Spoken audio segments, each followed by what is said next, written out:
Good evening, everyone. I'm Carrie. This is Student Loan Chit-Chat. Welcome to my channel. If you are new, we hope you'll spend your evenings with us, at least from time to time. Kick back. We like to listen to Dave Ramsey telephone calls. We muse ourselves over them and figure out what we can learn from them. Past calls, current calls, even future calls.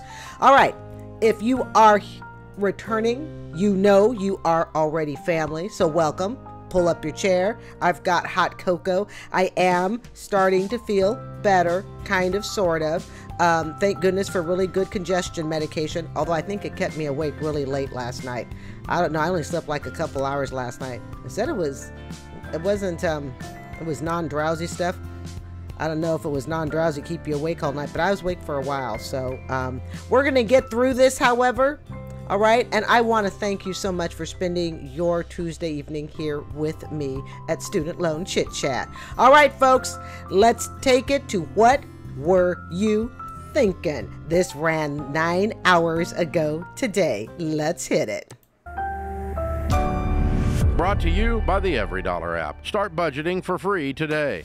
Let's go to Austin in Greensboro, North Carolina. What's going on, Austin? Hello, Austin. Hey, how's it going, guys? Thank you for taking my call. You bet. Hey, so my question was, we're new to the Financial Peace University. We just started it. I think we just finished video number 3 or 4. Great. And we're wanting to get $1,000 saved up and so on and so forth, and get debt free. But the biggest problem is that the truck payment. It's my dream truck and I love it, but I'm willing to. We already know where this is going. Trucks. Let's already start thinking about how much the payment is.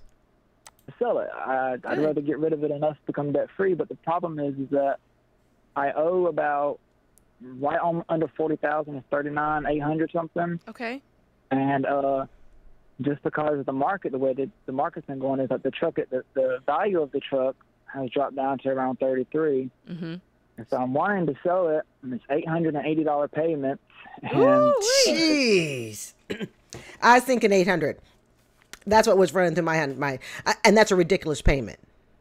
Okay, in my world. Okay, now for someone who's uber wealthy, hey, no big deal. But we're gonna talk school teacher world. Okay, here. My thought was, okay, he's got a truck he can't afford. I'm thinking it's gonna be 800. He surpassed that. What is up with people doing this? Again, I'm gonna assume he rolled over a vehicle. Wow. Think about that, folks. 800. That's a little more than half of my monthly cost of living. Yeah, it hurts. How much do you make a year? But people buy it because at the time it just feels so wonderful. You're like, I gotta have this vehicle. I really, and I have told you on this channel that I had an auto repossession when I was in my early 30s, like 31, 32. I'm 56 now, so it's been a while. And that was for $16,000.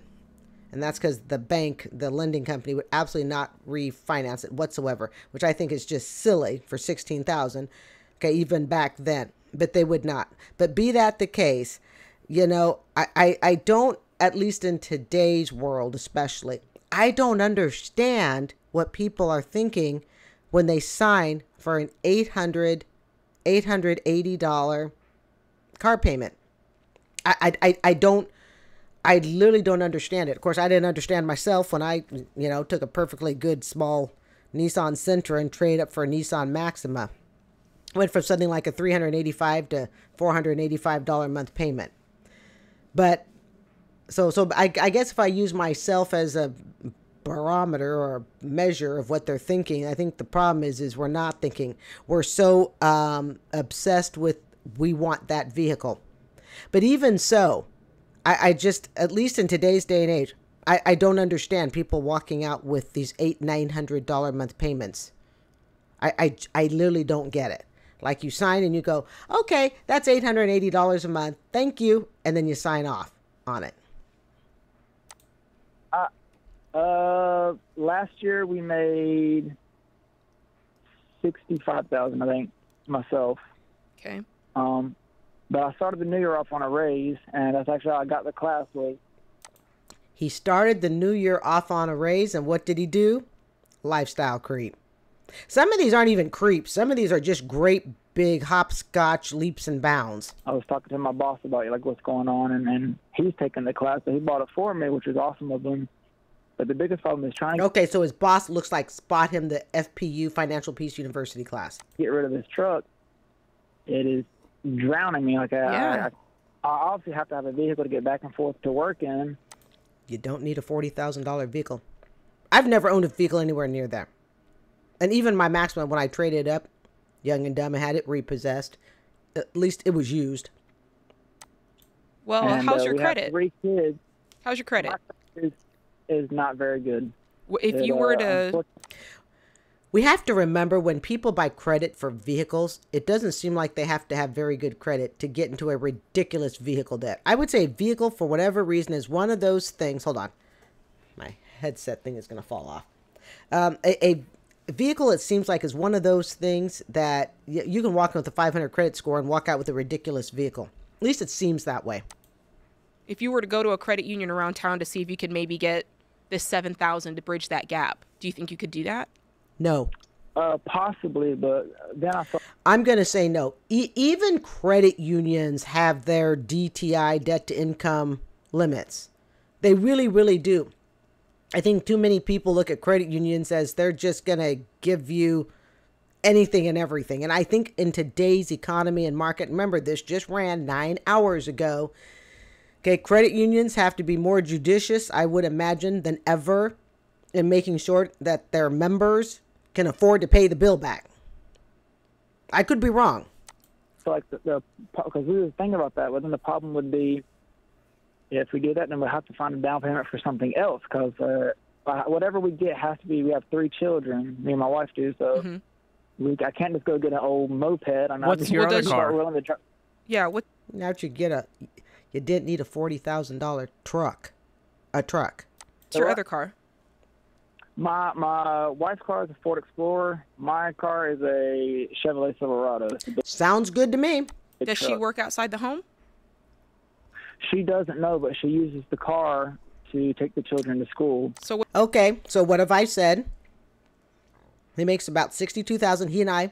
He makes I think it said around there. He and I make exactly the same. My base pay as a teacher. We are identical. That's what he said. So his wife doesn't work. So how much do they each respectively make gross? $31,000. It really changes it when you look at that. When you look at it like that, at least it does for me. I mean, maybe not for everybody, but it certainly does for me. And I go, okay, so we're each making $31,000. Should we buy a $40,000 truck? It's just me, and I wouldn't want a $40,000 truck. What if she dropped you at work, took the kids to school, picked you up? Listen, carpool with a friend. Carpool it. There's so many options. My husband and I were a one-car family for 10 years, and my sister, who they both worked on opposite ends of town with 2 boys, were a one-car family for 5 years. Even when I was first married, it was a one-car family. He took me to work, and then then he went to work. And then the way I got home was a ride, or sometimes if the schedule worked, he'd pick me up. It's a pain in the butt, and it's inconvenient, and you have to do a lot of planning and scheduling. But you want to know what you don't have? An $880 car payment. Yeah, exactly, yeah. So there's only 2 ways to get out of this. Either you come up with the difference, that's $7,000 plus what you need to get another beater car, or you get that personal loan from the credit union to cover the difference plus what you need for the other car. I really will not understand. I mean, hard as I try, hard as I might to go, I'm going to sign off on this nearly $900 a month car payment. $880, let's just make it $900. I generally don't understand it. Like I said, even with my repossession, okay, in my early 30s, it wasn't to that magnitude. I generally, at least in today's, and maybe I really don't understand it because obviously I'm older, I have more debt experience, auto experience, okay? But like I said, if I think back to when I had my repossession, my mistake, and maybe they're making the same, is I didn't look at the total amount the car was going to cost me per month. I only looked at the monthly payment. I didn't look at the gas. I knew to always look at insurance, but I wasn't quite bright enough to tack that on top of the monthly car payment. I literally just saw $485 a month and went, well, if I could afford a $385 a month Sentra, what's $485 more? But my brain didn't go, you're spending an extra $1,200 a year on a car. What could we do with $1,200? The car is more expensive. It's going to cost more to insure. It's going to cost more to repair. And when I actually add up the I'll never forget the amount. It was $485 a month plus gas plus insurance, okay? And God help me, but I'd want to wash it once or twice a month. And I put in only like 2 wash jobs a month. That was it. It came to, at the time, okay, it came to almost half my paycheck. It came to nearly 50% of my paycheck. I didn't think about that at the time that I purchased the car. I just simply went, well, if I could afford $385 a month and that's not hurting me, I can certainly do $485. And it was also lifestyle creep because I too had gotten a raise. Yeah. But there's no life hacks here. This is one of the riskiest parts about going into debt for vehicles. And let me tell you, Austin, you're not the first one to call the show this week being underwater on a car. Tons of people underwater on cars. Matter of fact, if you go on the internet and you look, I think repossessions are nearly at an all-time high. I know It's happening all over America because people got starry-eyed when they got that dream truck, and now it's a nightmare. And people got starry-eyed when they got the stimulus check.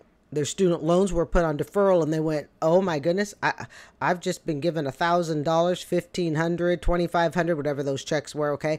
I took all my checks and shoved it towards my mortgage, all of them, every single check. Preach. And dude, you make 60 grand, you drive a $40,000 truck. I don't drive a $40,000 car, and I'm a millionaire.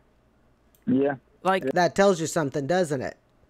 He doesn't drive a $40,000 truck. He and I, what's his name, Austin? Austin and I make the same income. I would not want a $40,000 vehicle under any circumstances. What were you thinking at the time of purchase here?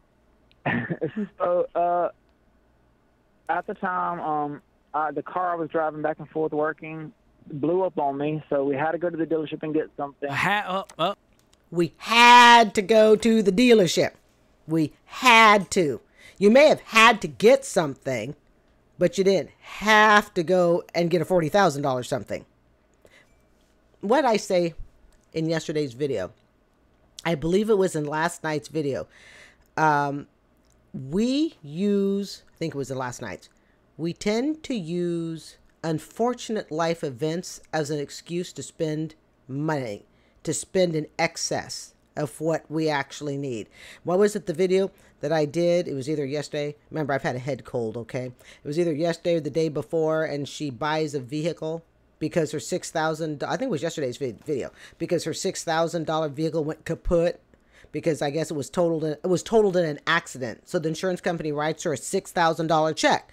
Like, kind, quality, right? She goes out and she buys a $20,000 vehicle. I think that was yesterday's call. She goes out and she buys a vehicle more than 3 times the vehicle she was driving. She used that unfortunate event as an excuse to go and buy a whole bunch of car that she didn't need. Watch what your words there. You had to go to the dealership? We chose to go because we had to get a vehicle. You know, Thank you. That's all I asked for, is a little honesty. Yeah. I'm playing with you, but you see how all of these decisions happen because, well, we had to, and the car blew up, and it's all stressful, and we had to go $40,000 into debt. And isn't it funny because people will say the car blew up, it's stressful, so they'll get themselves into nearly a $900 a month car payment to ease the stress? That's the American way right there. And the reason that people don't have, let me take it one back further, George. The reason that people's cars blow up and they think, oh, instead of paying the bill to get it fixed for $700, I don't have $700, so I'll just go get a brand new car, is they've had payments forever. And they had so many payments that they didn't have any money saved. And because they didn't have any money saved, they had to go back into payments. It's a wheel, and you've got to break that cycle and get out of the wheel. Because if you get rid of this $880 payment and either you carpool or you find a way to They should just call it $900. Call it what it is.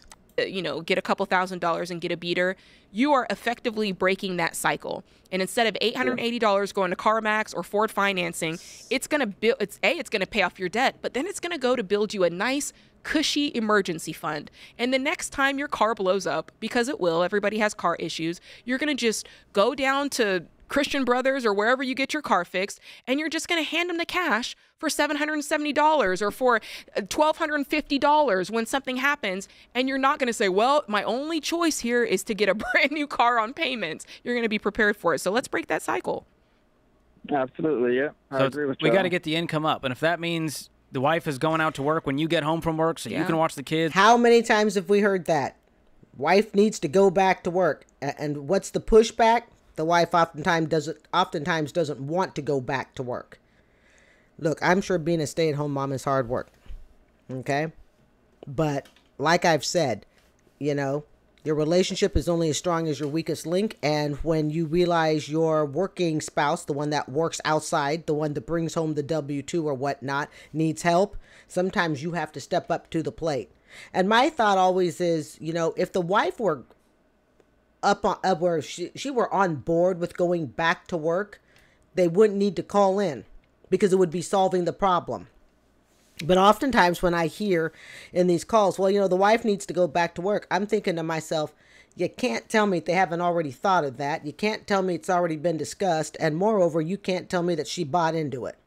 I'm willing to bet that most of the times when we hear the wife needs to go back to work, it would solve the problem. I'm going to say 90% of the time, the wife does not go back to work.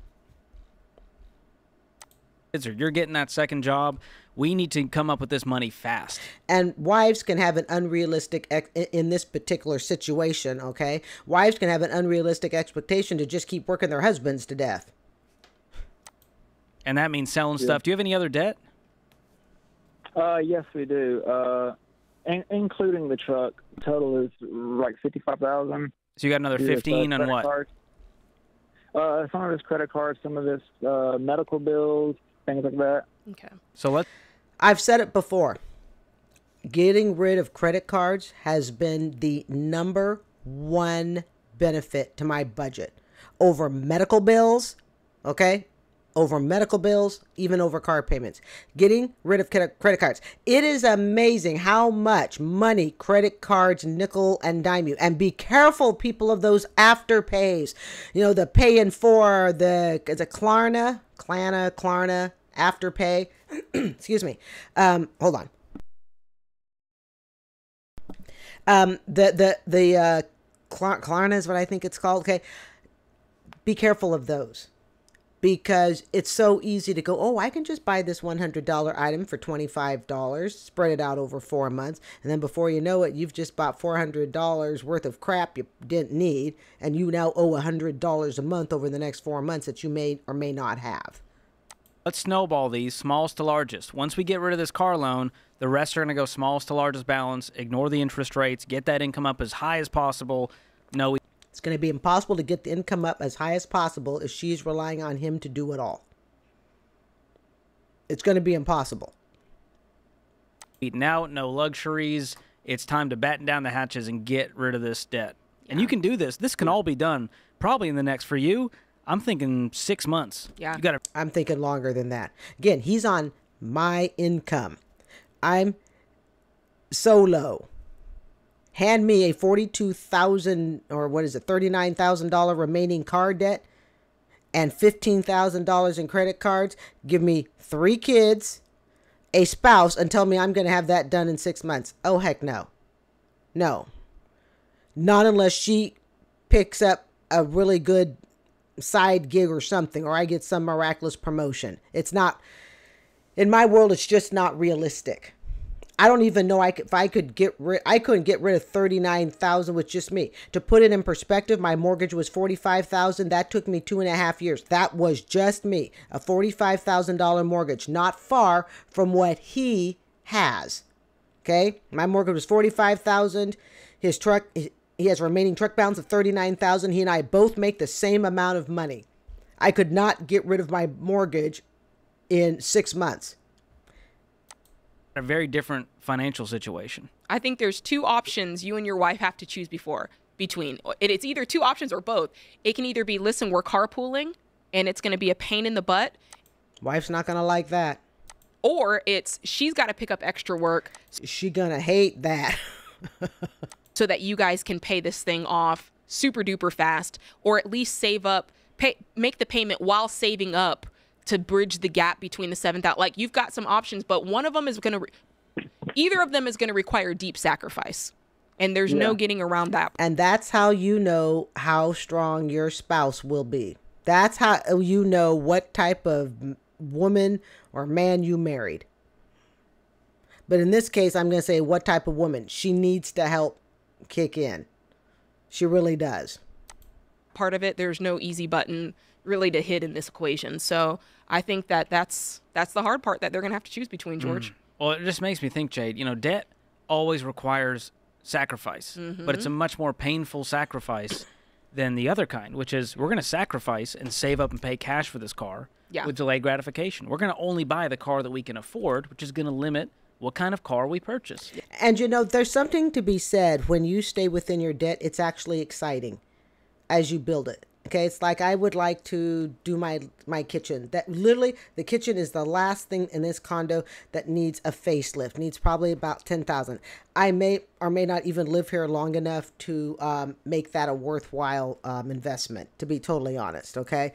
But if I do it, I'm gonna have paid for it in cash, or nearly have all of it. Like, I'll have like $8,000-9,000, tell them to get started, and then I can pay off, pay the rest of it off in 2-3 months.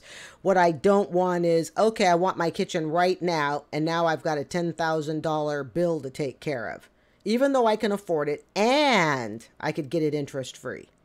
That's the one thing, guys, about having really good credit scores and having a really good debt to income ratio. I'm going to tell you, we're going to take a little fork here on the road in conversation, but the one thing that has blown me away ever since my credit score, started really crawling around that 800, all right, and is now well past it.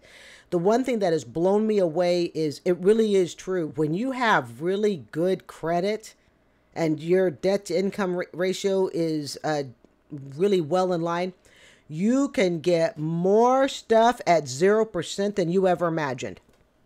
It's absolutely unreal how much access you have to 0 interest loans for 1.5 to 2-year payments. So technically, if I really wanted to, I could get my kitchen done right now for about 10 to 12 grand, okay? Because it kind of needs a facelift. Like I said, it's not dilapidated, anything but the cupboards are 30 years old. We could pick them up a little bit, okay? I could have the entire thing done, probably scheduled and done within the next 3 weeks to a month. I would have 0 interest whatsoever, and I could pay it off in about 10 months. But to me, the bigger satisfaction is to save it. And there's a reason I like to do that. I'm going to have to actually hand that cash over when it comes time to do it, and I have to go, do I really, really want to do it? Now, in this case, I really do want to do it because it's the last remodel part I'd like to do. But there's something to be said, and I'm sure that anybody who's ever listened to a money radio show, and especially with Dave Ramsey, when you have to fork over the cash, even though it wouldn't be in cash, it would be like in the form of a check or something, okay? But when you have to fork that over, that's coming straight out of your checking account with the money you've earned. You are much more judicious in how you're going to spend it. When I got my bathroom done October 2023, okay, that was almost a year after I had paid off my condo, because the condo was paid off in late summer 2022. Well, the reason I waited a year is not because I didn't have access to all the credit that I needed, okay, at 0 interest. I wanted the cash saved up. All right. I wanted the full cash saved up, and I was going to pay them in cash. And it's not that it took me a year to save up for it. Okay, not anywhere close to it, but I had other things that I wanted. I need to get my savings account back replenished, and buy some new clothes that didn't have holes in it. So I was trying to pay off my condo. Okay, but I had some other things I needed to do. But when I was ready, I had $3,000. It was right around there, and I was happy to turn it over. So I knew I made the right decision. But when you have to turn over that cash, it does make a difference. It makes you think twice. Is this really what you want? If this caller had to turn over $39,000, or is it $40,000? I think he said the truck was $40,000 in cash. I doubt he would have bought the truck.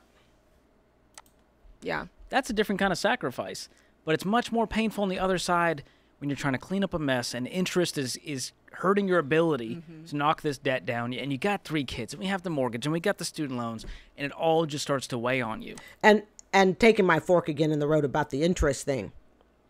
It is, people will go, well, how come the poor have to pay the interest? Okay, either the poor and or financially, what is it? You can have money and not look poor, but be poor. Okay. We've had shows here on Bedtime Chit-Chat Story Time of people who make, $200,000 and they are broke there in the hole. That's no different than someone who makes $20,000 and can't pay their bills either. Okay. But, people with, bad credit, so to speak. Okay. Regardless of their income. Okay. People with bad credit, they pay a higher interest rate because they prove to be a higher risk. But I will be honest, the one thing, really, it has blown me away how much access to 0% interest I have. I have enough access to credit. I could buy me another condo. It's about, I probably run about 80,000 in access to credit. And to me now, it's just a big game because there's something I've learned. It's not my money. It doesn't matter how much, Capital One, American Express, Amazon give me. It's not my money. And that is a lesson that I've learned. And it really is true.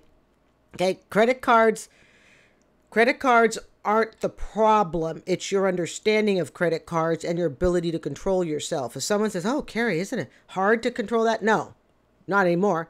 Because I understand it's not my money. When I borrow from Klarna, is it Klarna? I think that's what it's called, okay? If I borrow from Klarna, all right, and I say I'm going to owe them 4 payments, but I'm borrowing from Klarna, that's not my money. I don't want to, at this phase in my life, borrow other people's money. I want to use my own money. So it's not hard at all. And it was just a big manipulation game to get my credit score way up. But it has blown me away. I'd always heard about it. People with really good credit, get 0 interest. I'm like, yeah, okay, sure. No, it really is true. Which is why people with really good credit, I believe, are able to become more financially successful. It's kind of like my mom told me years ago, it takes money to make money. It takes good credit to get good credit loans so you can make money, yada, yada. Okay, something along that line there. But I am blown away. That's probably the single thing that has surprised me. The pain of staying the same has to become greater than the pain of changing. And that's really what it's getting to. You've got to feel so stressed and sick and tired and frustrated in your day-to-day life that suddenly that becomes so painful that the pain of change is like, listen, I'll take that. But if your spouse is not on the same page with you, now you know why money is such a divisive issue between couples and divorce. If you're going, I'm hurting, I'm in pain, we have too much debt, we are maxed out in every corner of the hemispheres, and your spouse is going, oh, well, you just go work more, it's all good with me. Okay, that's the problem. I remember getting to the point of being like, I want a new set of problems. I know what it feels like to not be able to pay bills on time. Have you ever had so many problems? It's actually refreshing to hear somebody else's problems. Literally, it's like, please, I don't even want to talk about what's going on in my life. Please tell me what's going on in yours, because it allows you to step away from what's going on in your life because there are issues in it. Yeah. And to be arguing with my spouse and to just be in this state of constant financial disarray, that I was ready to take on new problems of, okay, how do we schedule our life? How do we balance only having one car? How do we figure out conversations around the budget? How do we figure out, trade your old... And a conversation around the budget, in my opinion, isn't telling your working husband, go work more hours. A conversation to me in a this is just my opinion, is what can we both do to bring in more income? Sometimes that has to happen. Set of problems in for a new set of learnings, and that are, a better set of problems, which is really just you being uncomfortable while you're getting out of debt.